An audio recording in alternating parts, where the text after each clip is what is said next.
Well, hello, my friends, especially my diecast friends, but all my friends. I haven't done a real thorough diecast video in a while, and I'm not sure that this one's going to be a real thorough one. It's going to be packed with cars, some that you may have seen in glimpses, and some you may have not. I found some stuff that I've been meaning to do a video on, and some stuff that I bought recently. I did that recent video on the Toyota Celica liftback that I ordered off eBay, and I showed some stuff that I bought locally. Some of that local stuff may be in here again, but trust me, there's always going to be some stuff that I've been sitting on for a while. But we're going to start off with some main lines. I was lucky enough not to. I didn't catch it live, but I did catch the local, the not local, the most recent chase report from my friend over Chasing Diecast Cars over there in Belgium. Uh, he's an amazing guy. He does great videos, and he's just a good friend. I keep on forgetting. As an American, I only speak English, and listening to him, yes, I watched the show last night actually, but he did it last weekend, and he was funny. He's like, "Oh, I haven't spoken English for a few months," and I keep on thinking, what do you mean you haven't spoken English? But then, of course, he's in Belgium. He speaks three languages. I speak one. I assume he speaks three. I know he speaks Flemish, which is similar to Dutch. I hope I'm not mistaken. I know he can speak English, and I think German, and I'm sure he's familiar with some level of French because we both have a French friend, Orel. But anyway, I had seen he found these Art Car 57 Chevys. I did also this weekend. I picked up two. I don't know what I'm going to do with them, but I thought that was really cool. You could see 57 Chevy Bel Air. You can see Hot Wheels. So there's some hidden words, and believe it or not, I always loved. I would get the books for the hidden, either to trace them out or fill them. All the word puzzles. I used to do that for years when I worked midnight shift. If anybody's ever worked overnight shift, there are busy times and there are quiet times. And when you got quiet times, you have to have something to either read or occupy your time. So I'm not going to open those today, but I want to show you those. And I had found the 36 Ford Coupe before, I think in darker color. Found it in this red because I said to myself, if I ever get back into customs, I want to paint that. But I think you've got metal and plastic, if I recall. So I wonder how paint would match on these two mixed surfaces. But I guess it should be fine. And then this was just for giggles. One of my good friends who owns a Tesla years ago wanted to get the Pontiac Aztec, because he said it was so odd that it was special. And this is the second generation Aztec Custom. It's a new for 2024, and it's also one that Joran had on his show the other day. So there's those. Now, want to go over first that one there in the back. Can you see that? Let me get this out of the way. Let me move some of this stuff out of the way. This is an amazing find for me. I don't know how popular these are going to be in the United States, although I really haven't seen them, so I guess collectors are going to collect. But this is a really cool Hot Wheels Premium Car Culture twin pack of the Holden Monaro, and this is a Monaro SS stock in stock colors, paint jobs, sort of like a Bumblebee, orange and black. And here is the Tirana A9X, a special race version of the Tirana. It's a 77 Holden Tirana A9X, and this is a 73 Holden Monaro GTS. Sorry, not SS, GTS. Now, normally, is the type of package that, you wouldn't, people would, but I mean, in Target, it was already broken like this, so I have no, so here's the other group, is the other two sets, the 320 Group 5 and the 3-liter CSL race car. It is a really cool nostalgia set. This is, of course, what I have. And then you have the Mitsubishi Eclipse and the Lancer Evolution 6. This is for the Fast and Furious crowd. You've got all your licenses and for your different sponsor stickers on the race cars and so forth. Now, normally but I'm not reluctant to open this at all. This is going to be a really cool set.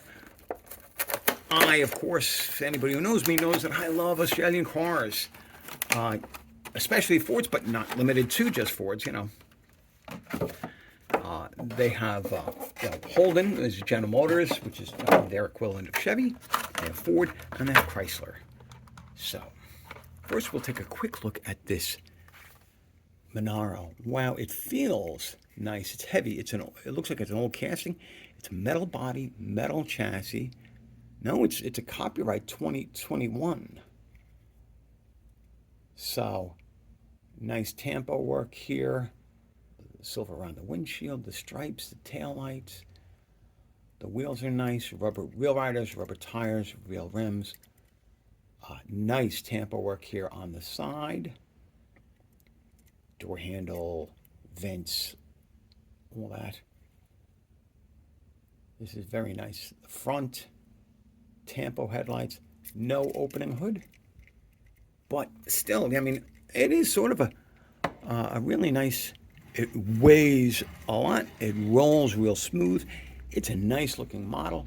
It's historic. It's important. So that's very cool. And if you remember, the Knight Rider. Remember when you look at the Knight, and of course the Mad Max Interceptor. Well, the Monaro there is a stock version, and the black one you see behind it is a heavily modified version of the Falcon. So in the movie, these two would have been rivals, but on showrooms,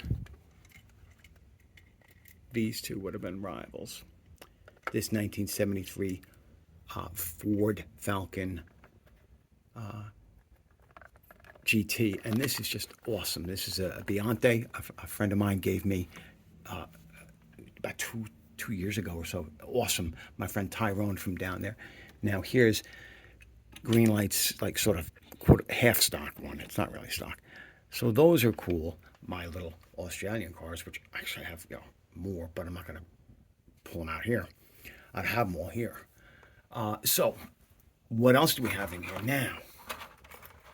This, again, the feeling of this, it's a metal chassis, metal body, wheel riders, rubber tires, very cool little Panasport type wheels. Look at the tampo work there, headlights, turn signals, the plate, the emblem. All of this is beautiful. Well, very well done.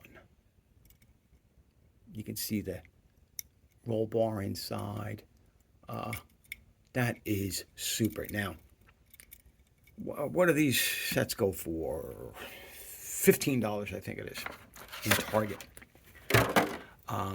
So $15, call them $7.50 a piece or $8 a piece. Now, that little Torana, it may not be familiar to people from the United States. Think of it as the size of a Chevy Monza or a Chevy Vega, and that's what you'd be dealing with. And this would come with either a 4-cylinder or a 6-cylinder. I don't know if it ever came with a V8. Then again, this may be a V8 version now that I think of it. This could be the V8. So this is the Biante version of this. And it is far more detailed than Hot Wheels, but it is far more expensive and far rarer. So I think it's just really, really well done. Look at that. I mean, nowhere near the level of detail or quality of the Biante, but for Hot Wheels Premium, that's a damn nice job. So these sets are really, that's really Mattel, Hot Wheels, bringing their A game. Much more so in my opinion than the Elite 64. I have not bought an Elite 64 because I have not seen one that I think is worth my money. Sorry kids, it's just they're not. Again, they're not using the right castings. They're not doing the right details. Hot Wheels used to make the 100% series, and they were awesome. So hope you're enjoying this show. I have to put this one back in there later. The rest of it isn't as exciting. What do I got?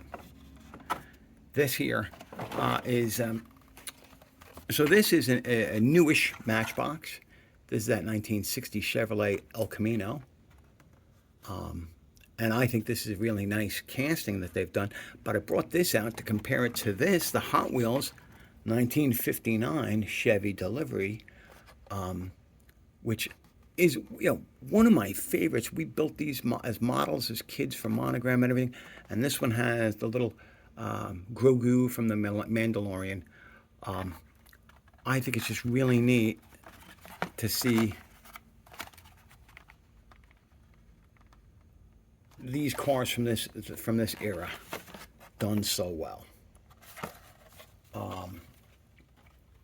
And then one final one here. No, actually, I'll show you that. Here we go with another moving parts. This is from the 2021 Ford Bronco in red with the opening doors. Did I show this? I'm not sure. Well, maybe. Let's see. I just seen, it was Tyrone talking about how he thought that the potential for damage there. He's probably right. So that's not bad. Look at that. Taillight's done nicely. It's a 2-door. Well, let's just give it a quick shot against the 4-door from Greenlight.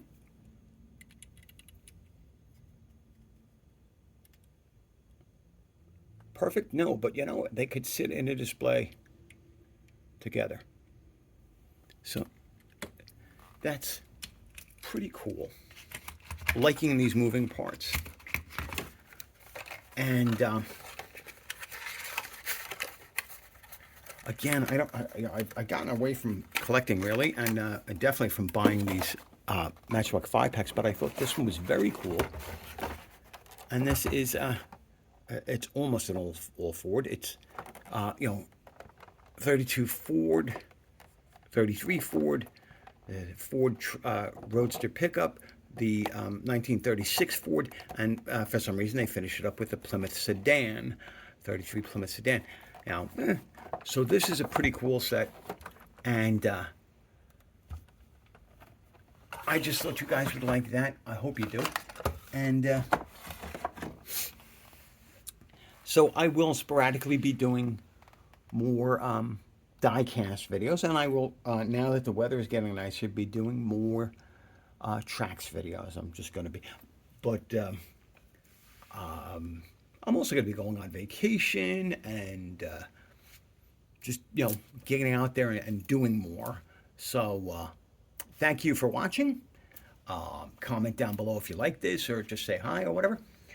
Thank you to my friends from the Diecast community, and I will talk to you soon. Be well. Bye.